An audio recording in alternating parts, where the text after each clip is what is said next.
Hello दोस्तों, आज की कहानी है किन्नर की माँ। जिस घर में नेहा और आकाश के होने वाले बच्चे की तैयारी में घर भर में खुशियां मनाई जा रही थीं। तैयारियां हो रही थीं। हर एक सदस्य इस नए मेहमान के आने का इंतजार बेसब्री से कर रहा था। तो आज बच्चा होने पर ऐसा क्या हुआ कि घर में उदासी छा गई। हर एक सदस्य आपस में मुंह छिपा रहा था, भगवान से शिकायत कर रहा था कि हमारे साथ ही ऐसा क्यों। उधर जब नेहा प्रसव पीड़ा के बाद होश में आती है तो अपने बच्चे को गोद में लेना चाहती है, छाती से लगाना चाहती है, उसे दूध पिलाना चाहती है, पर कोई उसे ठीक से कुछ बता ही नहीं रहा था कि क्या बात है। उसका मन आशंकाओं से भर गया। तब उसने अपनी सास सरोज जी से बच्चे के बारे में पूछा तो सरोज जी ने उसे बच्चे की हकीकत बताई। एक बार को तो नेहा को भी धक्का लगा, पर कुछ ही समय में अपने को संभालती हुई बोली, नहीं माँ, बच्चा तो हमारा ही है, चाहे जो हो मैं उसका पालन पोषण करूँगी।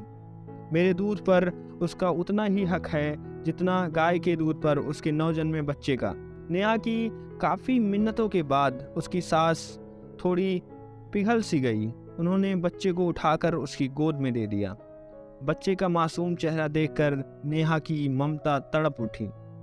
उसने बच्चे को ढेर सारा प्यार किया और दूध पिलाने ही वाली थी कि किन्नर समाज के लोग बच्चे को लेने आ गए और ज़बरदस्ती बच्चा अपने साथ ले जाने लगे। परिवार वालों में से कोई कुछ न कर सका, पर नेहा ने अपनी ममता की दुहाई दी। उसकी पीड़ा के अश्रु उसकी आंखों से बह रहे थे। उसकी यह दशा देखकर किन्नर समाज की महारानी पद्मा को अपना बचपन याद आ गया कि किस तरह से उसको भी उसकी माँ से अलग कर दिया गया। उसकी माँ भी तरसती रही और उसको तो जैसे सारा जीवन ही यातनाओं में बीत गया। सोचने लगी, कहने को तो दूसरों की खुशियों में जीते हैं हम, हंसते हैं, गाते हैं, पर क्या किसी ने हमारा दिल पढ़ा है, हमारी व्यथा जानी है? क्या हम खुद के लिए खुश नहीं हो सकते? ऐसे अनेक सवाल उसके दिमाग में चलने लगे।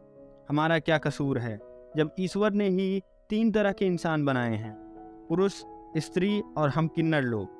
माना थोड़ा समय लगेगा हमें अपना स्थान बनाने में, पर शुरुआत तो करनी ही होगी। और अब तो सरकार ने भी हर जगह हमारी मान्यता 3rd जेंडर के रूप में दे ही दी है। तो क्यों हम इस व्यवस्था को नहीं बदलते और कब तक नहीं बदलेंगे? उसने सोचा, आज से ही एक अच्छी शुरुआत करते हैं। ऐसा सोचकर उसने नेहा की गोद में उसका बच्चा वापस डाल दिया और बोली, ले पाल ले अपना बच्चा, मिटा ले अपनी ममता की तड़प, पर देख इसको भी आम बच्चे जैसा ही पालना, पढ़ाना, लिखाना, क्योंकि इन सब पर इसका भी इतना ही हक है जितना और बच्चों का। और देख, घबराना नहीं, हर जगह तेरा और तेरे बच्चे का इम्तिहान होगा। पर माँ की ममता के आगे तो ईश्वर भी हार जाता है, तो इंसानों की क्या औकात। इतना कहकर पद्मा ने कुछ लेने के बजाय अपने पास से ही कुछ रुपए बच्चे पर न्यौछावर कर दिए और जोर जोर से नाचना और गाना शुरू कर दिया और सभी को बच्चे की जन्म की बधाई दी। नेहा भी बहुत खुश थी और उसने अपने आप से प्रण किया कि वो अपने बच्चे को सामान्य बच्चा जैसा ही पालेगी। अगर आपको ये कहानी पसंद आई है तो ऐसी ही और कहानियाँ सुनने के लिए इस वीडियो को करें लाइक और चैनल को करें सब्सक्राइब। आपका थैंक यू, शुक्रिया, धन्यवाद।